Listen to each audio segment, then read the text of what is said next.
Tiger pass এলাকার ফ্লাইওভারের পিলারে আঁকা জুলাই গ্রাফিতি মুছে দেয়া ও পুনরায় আঁকাকে কেন্দ্র করে বিরোধে জড়িয়ে পড়েছে এনসিপি ও চট্টগ্রাম সিটি কর্পোরেশন।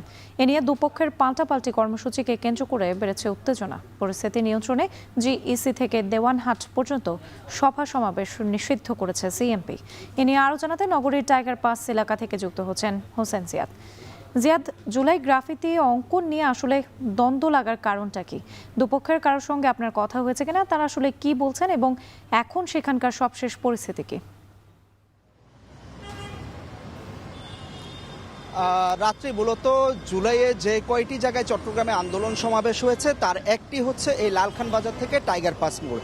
তো জুলাই আন্দোলনের পরপরই অর্থাৎ 5ই অগাস্টের পরপরই চট্টগ্রামের অন্যান্য জায়গার মতো এখানে যে ফ্লাইওভারের পিলারগুলো দেখতে পাচ্ছে সেই পিলারগুলোতে জুলাইয়ের যে ঘটনাগুলো সেগুলো তুলে ধরা হয়েছিল, যে স্লোগানগুলো ছিল বা এখানে যে ঘটনাগুলো ঘটেছিল সেটি এই পিলারগুলোতে আঁকা হয়েছিল। এবং গত কিছুদিন আগে এই পিলারগুলোতে নতুন করে রং করে সিটি কর্পোরেশন, তাতে জুলাইয়ের যে গ্রাফিতি ছিল সেগুলো মুছে যায়। এরই প্রেক্ষিতে মূলত দ্বন্দ্বটি শুরু হয় বা বিরোধের শুরু হয়।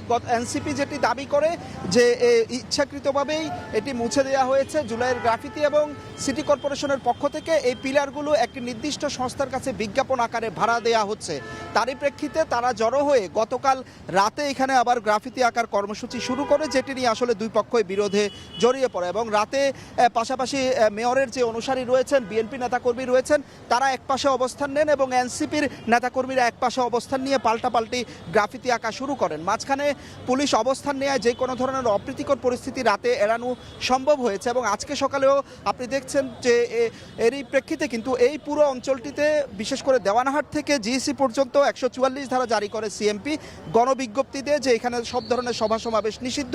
কারণ দুটি পক্ষই আজকে সকালে এখানে কর্মসূচি দিয়েছিল গ্রাফিতি আঁকার। আমরা দেখছি যে সিটি কর্পোরেশনের যেসব কর্মচারীরা রয়েছেন বা মেয়রের অনুসারীরা রয়েছেন, তারা এরই মধ্যে কর্পোরেশনের সামনে অর্থাৎ টাইগার পাস এবং লালখান বাজারের মাঝামাঝি জায়গায় তারা অবস্থান নিয়েছেন। এবং সকাল থেকে পুলিশের কড়া অবস্থানও আমরা দেখতে পেয়েছি। ঊর্ধ্বতন কর্মকর্তার পাশাপাশি পুরো এলাকাটিতে পুলিশ মোতায়েন করা হয়েছে। এদিকে মেয়র গতকাল রাত নিজে এসেছিলেন এবং মেয়র বলছেন যে এটি আসলে তিনি যেহেতু এখানে প্রচুর পোস্টার লাগানো হয়েছিল এবং পানির কারণে, বৃষ্টির কারণে পুরো গ্রাফিতি আসলে ঠিক সেভাবে ছিল না, নষ্ট হয়ে গিয়েছিল, যে কারণে তিনি নিজেই নতুন করে সেটি রং করে সিটি কর্পোরেশনের পক্ষ থেকে গ্রাফিতি আঁকা বা সিটি কর্পোরেশন যদি না হয় তাহলে তিনি নিজের টাকায় আসলে এখানে গ্রাফিতি আঁকবেন, সেটি আসলে মেয়র দাবি করেছেন। তো আজকে যে কোনো ধরনের উত্তেজনাকর পরিস্থিতি এড়াতে আসলে সিএমপির পক্ষ থেকে যে গণবিজ্ঞপ্তি জারি করা হয়েছে তারই প্রেক্ষিতে এখানে আইনশৃঙ্খলা বাহিনী এ পর্যন্ত কঠোর অবস্থানে আছে এবং এনসিপির কোনো নেতাকর্মীকে এ পর্যন্ত এখানে দেখা যায়নি।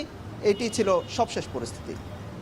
চট্টগ্রামের জুলাই গ্রাফিতি নিয়ে দ্বন্দ্বের সবশেষ খবর জানাতে যুক্ত ছিলেন হোসেন জিয়াদ।